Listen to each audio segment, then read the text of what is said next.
Hello, welcome to the Unscripted Pause. Um, it's Wednesday. It's April 16th, 2025. I have not heard back from the company that I had two interviews with. I had the second interview a week ago now, and still haven't heard anything back. I'm gonna assume that I am that they are not wanting to move forward with me, which is fine. Disappointing. Yeah, disappointing because I did want the role. So it's disappointing, but all right, something else will come along.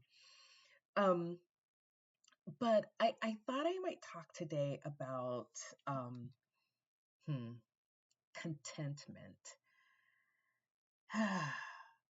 I find it really hard to be content. Hmm. Yeah, I find it hard to be content, and I also don't even like saying it, saying that I'm not content or I struggle with contentment. Um, and it's interesting because there are a lot of things I'm not content with, maybe some things I won't ever be content with. But then there are other things that I'm like super content with.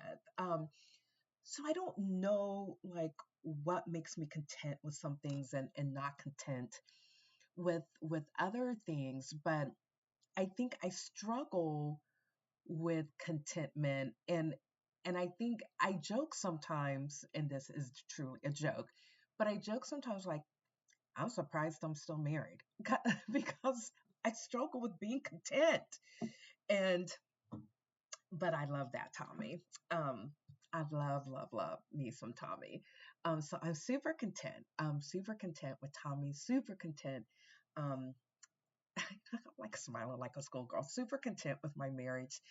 Um, so yeah, like it brings me a lot of contentment. My marriage, my relationship with Tommy brings me a lot of contentment, a lot of joy, a lot of peace. I get support. It's like, oh, all the things. And, but my goodness, then there are other things that I'm just like, I can't, I don't know how to be content. My weight is one of those things. Now, I know I can look at myself in the mirror and say, you look fine, Diane. Like, you look fine. I can say it, but I don't think I necessarily believe it. And man, my like I thought about this. I'm like, I'm not sure there's ever been a time in my life where I was content with my size. Hmm, that feels rather sad. Um, yeah, I don't think there's ever been a time in my life since I was a teenager that I can be content. I can remember as a teenager thinking my thighs were so big. I thought my thighs were so big. Oh, I can see it. I can have such a visual right now. There's a pair of pants that I would wear. I can see myself walking down, oh my gosh, down the hallway in the school and feeling fat, feeling like ugh. And I know I wasn't fat. I know I wasn't fat. Yeah, that's really that. Oh, that makes me really sad. So I've never been content with my weight. Um, I'm rarely content with jobs. And I think I also don't find contentment. I'm not sure how to say this with places that I live. And so I thought about this the other day because I was talking to like my good friend Pam, and she's my other best friend. I have two best friends aside from my sisters, because y'all know my sisters are like number one in my world. And when I was talking to Pam, and I was talking to Pam about like kind of where Tommy and I are, like with me not having a job and whether or not we might move back home. And she made a comment. Um, she's just making a comment. She meant nothing by this. And I was saying to her, I was like, like Tommy does not want to move. It's not about not wanting to move back home, or Tommy don't want to move anywhere. He don't want to pack up and move from this house. Now, mind you, he ain't the one doing any kind of packing other than his little man cave. He ain't doing no kind of packing. All the work falls on this girl. But he don't want to move nowhere. And so Pam said, every time y'all have moved, Tommy has said it's the last time that he's not moving no more. She said, and you just keep moving him. And I thought, oh, I just keep moving Tommy. Do I do that? And then I had to think about it. So Tommy and I have been married. It'll be 29 years this year. 29 years. And I can't be, of course I can be content, but it's been 29 years this year. And if I start thinking about the number of times we have moved, I'm like, we have moved quite a bit. We have moved quite a bit. We have moved quite a bit. In those 29 years, we've moved a lot. And I guess, and maybe it's not so much, I don't get attached. I feel like we could really dissect that. Like, I don't get attached.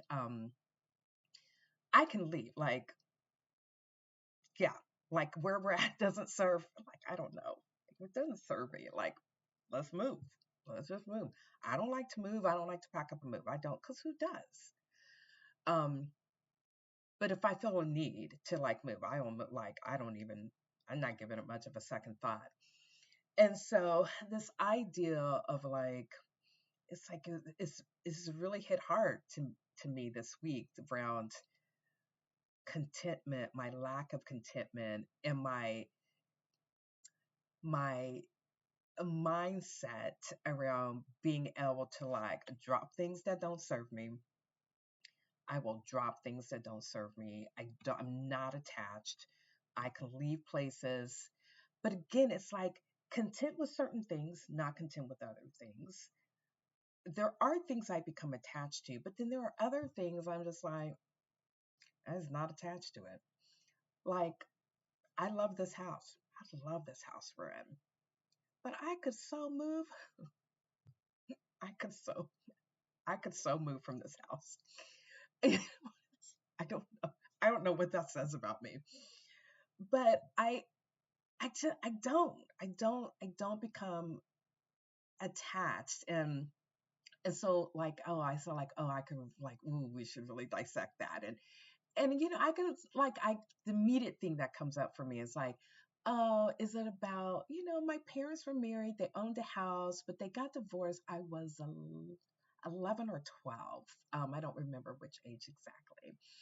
And they got divorced, and the house was gone. The house, but even then, I didn't, I didn't have this sense of like, oh my God, we're leaving my childhood house. This house I was born in. This is the house I grew up in.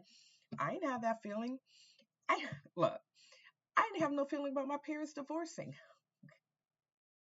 Look, even though I didn't know this phrase then, I probably in my head my attitude is like, if it ain't serving them, like I feel like I was, if it ain't serving them anymore, if this marriage doesn't serve them, I really did have a mindset of like, well, they'll be, if they're better off apart, if they're happy apart. Like, I wasn't bothered by my parents divorcing. I really have a, I really do have a mindset where I can let go. I can let go of things like, well, that, it's like, I don't know. Cause while I also don't like change, I'm a very complex person, aren't we all? It's like, I don't like change, but I like change. I don't know how to be content, but I can be content. I don't attach to things, but then I do attach to things, right? This is everybody's story, right? It's it's all depending on the context, the situation, the circumstance, right? And so for me, and maybe it's because my parents did divorce, and we did, leave that house. And maybe I do very much, feel like a house is a house. It's like, I didn't know it to be something that you held on to for long periods of time. I didn't know anything about that. And so it's just like okay, and so we'll see what's next, and see if the next job I get, if I can be content. um, we'll see what happens. But so if you how do you are you a person that is content and knows how to be content? Don't ask me what the scripture is in the Bible about contentment. But I know it's in there. And my grandmother mother used to talk about it all the time, about being content with where you are and with what you have. And that's a struggle. The contentment is a struggle for me. Um, if you got ideas, if you know about, if you're like, oh, this is what I do to help myself be content, like share in the comments. Let me know. Help a girl out. Um, so anyway, that's all for today. If I do actually hear something from the job that I had a second interview about, whether it's yay or nay, I'll record again and say what I heard and say how I'm feeling about that. But yeah, so if you know how to be content, I love that for you. This is a girl that doesn't really know how to be content. Um, so for now, that's all for today. Thank you for watching. Thank you for listening. Thank you for those that have subscribed. I hope you enjoy these little random monologues. Because really, unless I'm interviewing somebody, these are some random monologues. So, oh, I could have called it the random monologue. Anyway, um, thank you guys. Until next time.